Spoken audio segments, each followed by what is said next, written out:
Hello students, हम लोगों ने लास्ट क्लास में chapter 3 metal and non metal start किया था, जिसमें हम लोगों ने last topic chemical reactions of metal देख रहे थे। और आज हम लोग उन्हीं रिएक्शंस को आगे कंटिन्यू करेंगे।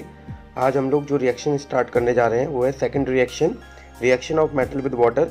यानी कि स्टूडेंट यहाँ पर हम मेटल की जो रिएक्शन है वो वाटर के साथ कराएंगे और देखेंगे कि प्रोडक्ट क्या बनेंगे। तो यहाँ पर आपको दो बात याद रखना है कि जो वाटर हम लोग ले रहे हैं वो दो कंडीशन में हमें मिलेगा, या तो वाटर लिक्विड फॉर्म में प्रेजेंट होगा या वो स्टीम फॉर्म में प्रेजेंट होगा। तो जब कोई मेटल वाटर के साथ रिएक्ट करता है इन लिक्विड स्टेट, तो उस केस में जो प्रोडक्ट हमें मिलेगा वो मेटल हाइड्रोक्साइड मिलेगा। और अगर कोई मेटल वाटर के साथ रिएक्ट करता है इन स्टीम कंडीशन, तो उस केस में जो हमें प्रोडक्ट मिलेगा वो केवल मेटल ऑक्साइड हमें मिलेगा। अब दूसरी बात हमें ये समझनी है कि कौन से ऐसे मेटल्स हैं जो हाइड्रोक्साइड बनाएंगे या कौन से ऐसे मेटल्स हैं जो ऑक्साइड बनाएंगे। तो जो हाई रिएक्टिव एलिमेंट है तो उनके लिए हमें वाटर का टेम्परेचर नहीं बढ़ाना होता है, तो उस केस में जो वाटर है वो हमें कोल्ड वाटर लेना पड़ता है। तो वहाँ पर जो प्रोडक्ट मिलेगा वो मेटल हाइड्रोक्साइड मिलेगा। इसके अलावा अगर थोड़ी बहुत हीट अगर हम देते हैं वाटर को और वहाँ पर अगर हम हॉट वाटर लेते हैं तो उस केस में भी हमें मेटल हाइड्रोक्साइड मिलेगा। लेकिन अगर कोई एलिमेंट कोई मेटल ऐसा है जो बहुत लेस रिएक्टिव है, उसके लिए हमें वाटर का टेम्परेचर और ज़्यादा इंक्रीज़ करना पड़ रहा है ताकि वो रिएक्ट करे, तो उस केस में जो वाटर है वो हमारा लिक्विड फॉर्म में नहीं मिलेगा, हमें स्टीम फॉर्म में मिलेगा। और वहाँ जो प्रोडक्ट हमें मिलेगा उस केस में वो मेटल हाइड्रोक्साइड ना मिलके केवल हमें मेटल ऑक्साइड मिलेगा। नीचे कुछ रिएक्शंस दे रखे हैं, उन्हें समझते हैं। जैसे पोटेशियम है, रिएक्टिविटी सीरीज़ के अकॉर्डिंग जो पोटेशियम है वो हाई रिएक्टिव एलिमेंट है। जब वो वाटर के साथ रिएक्ट करता है तो उस केस में हमें हाइड्रोक्साइड मिलेगा, यानी कि पोटेशियम हाइड्रोक्साइड और हाइड्रोजन गैस, इसके अलावा हीट इवॉल्व होगी। देन उसके बाद सेकंड एग्जांपल है sodium, another high reactive element है। ये भी जब वाटर के साथ रिएक्ट करेगा तो सोडियम हाइड्रोक्साइड, हाइड्रोजन गैस और हीट इवॉल्व होगी। नेक्स्ट है कैल्शियम, ये भी वाटर के साथ रिएक्ट कर रहा है, कैल्शियम हाइड्रोक्साइड और हाइड्रोजन गैस बाहर निकल रही है। अब बात करते हैं एल्यूमिनियम या आयरन की। तो यहाँ पर जो हम लोगों ने वाटर जो रिप्रेजेंट किया है, तो वहाँ पर जो वाटर है वो स्टीम फॉर्म में है। और यहाँ आप प्रोडक्ट देख रहे हैं, तो यहाँ पर आपको जो प्रोडक्ट देखने को मिल रहा है स्टूडेंट, एक आपने देखा कि एल्यूमिनियम ऑक्साइड मिल रहा है और दूसरा आयरन ऑक्साइड मिल रहा है। यहाँ पर कोई हाइड्रोक्साइड आपको देखने को नहीं मिल रहा है। अब बात करते हैं रिएक्टिविटी ऑर्डर ऑफ मेटल की, वो वाटर से किस तरीके से किस ऑर्डर में वो रिएक्ट करते हैं। तो सबसे ज़्यादा जो हाई रिएक्टिव एलिमेंट हैं वो है पोटेशियम, उसके बाद sodium, calcium, magnesium, aluminium, iron, lead, copper, silver और गोल्ड। तो ये आपको जो रिएक्टिविटी सीरीज़ है वो आपको याद होना चाहिए। नेक्स्ट है reaction of metal with acid, यानी कि अब हम मेटल्स की जो रिएक्शन है वो एसिड के साथ कराएंगे, तो देखेंगे कि क्या प्रोडक्ट मिलेगा। तो जब स्टूडेंट कोई भी मेटल जब एसिड के साथ रिएक्ट करता है तो वहाँ जो प्रोडक्ट हमें मिलेगा सॉल्ट और हाइड्रोजन गैस इवॉल्व होगी। मोस्टली जो एसिड्स हैं जब वो मेटल के साथ रिएक्ट करते हैं तो हाइड्रोजन गैस बाहर निकालते हैं, चाहे वो हाइड्रोक्लोरिक एसिड हो या सल्फ्यूरिक एसिड हो। लेकिन नाइट्रिक एसिड के केस में थोड़ा सा आपको याद रखना है, वो क्या है पॉइंट, वो अभी मैं आपको बताता हूँ। तो आप लोग जैसा देख रहे हैं कि हम लोग जैसे ही कोई हाइड्रोक्लोरिक एसिड लिया और जब वो जिंक के साथ रिएक्ट कर रहा है तो एक सॉल्ट हमें मिला जिंक क्लोराइड, और इसके अलावा हाइड्रोजन गैस बाहर इवॉल्व हो रही है। लेकिन अगर हम इसकी जगह हाइड्रोक्लोरिक एसिड ना लेके अगर हम नाइट्रिक एसिड लेते हैं, तो आपको पता होना चाहिए स्टूडेंट कि जो नाइट्रिक एसिड होता है वो एक स्ट्रॉन्ग ऑक्सीडाइजिंग एजेंट होता है। जैसे ही हाइड्रोजन गैस इवॉल्व होगी वो तुरंत उसे ऑक्सीडाइज करता है और वहाँ पर वाटर एलिमिनेट आउट होगा।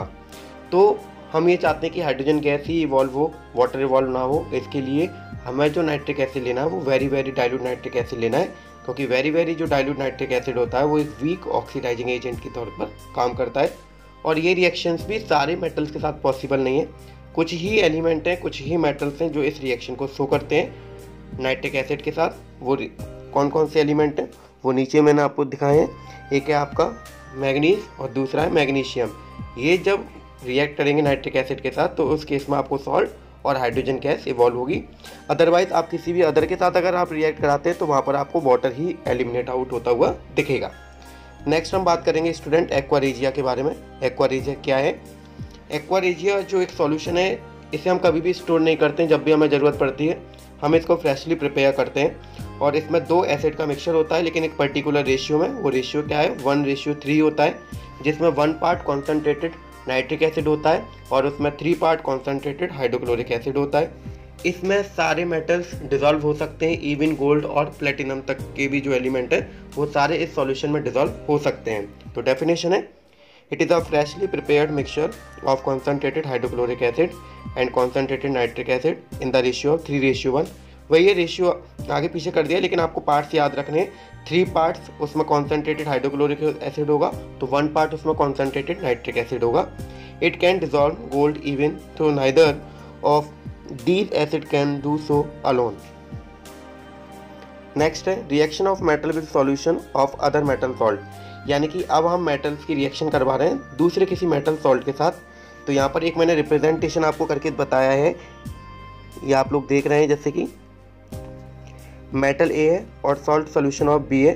तो सिंपली क्या करेगा, जो मेटल ए है दूसरा वाला जो सॉल्ट सोल्यूशन आ रहा है उसमें से जो बी एलिमेंट है उसकी पोजीशन को वो डिस्प्लेस कर देगा और खुद अटैच हो जाएगा, यानी कि फाइनली जो प्रोडक्ट मिलेगा उसमें सॉल्ट सोल्यूशन किसका मिलेगा, ए का, और मेटल भी उसमें से सेपरेट आउट हो जाएगा। It just like a displacement reaction. जो मेटल ए होना चाहिए वो हाई रिएक्टिव होना चाहिए, तभी उसकी पोजीशन को वो डिस्प्लेस कर पाएगा। नीचे आप लोग देख रहे हैं जैसे कॉपर है, और कॉपर एक सिंगल मेटल है और दूसरा आपने एक सॉल्ट लिया है सिल्वर नाइट्रेट। तो जैसे ही कॉपर रिएक्ट करेगा सिल्वर को सेपरेट आउट होना पड़ेगा, तो कॉपर नाइट्रेट और सिल्वर अलग हो जाएगा। ऐसी रिएक्शन को हम लोग डिस्प्लेसमेंट रिएक्शन बोलते हैं। नेक्स्ट नीचे हम लोगों ने एक रिएक्टिविटी सीरीज आपको दिखाई है, जो अभी तक मैं आपको बता रहा था कि एलिमेंट ज़्यादा रिएक्टिव है कम रिएक्टिव है, तो हमें कैसे पता चलता है वो इस सीरीज़ में। और इसमें जो स्टैंडर्ड एलिमेंट हमने माना है वो हम लोगों ने हाइड्रोजन माना है, यानी कि जो रिएक्टिविटी हम लोगों ने कंपेयर करी कि ज़्यादा रिएक्टिव है कम रिएक्टिव है, वो हाइड्रोजन की रिएक्टिविटी से कंपेयर करा के जो एलिमेंट हाइड्रोजन से ऊपर आ रहे हैं वो सारे के सारे हाइड्रोजन से ज़्यादा रिएक्टिव है, और जो एलिमेंट हाइड्रोजन से नीचे आ रहे हैं वो सारे के सारे लेस रिएक्टिव है।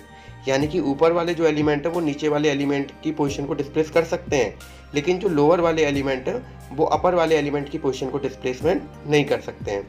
कौन कौन से हैं, potassium, sodium, calcium, magnesium, aluminium, zinc, iron, tin, lead, ये सारे वो एलिमेंट हैं जो ज़्यादा रिएक्टिव है हाइड्रोजन से।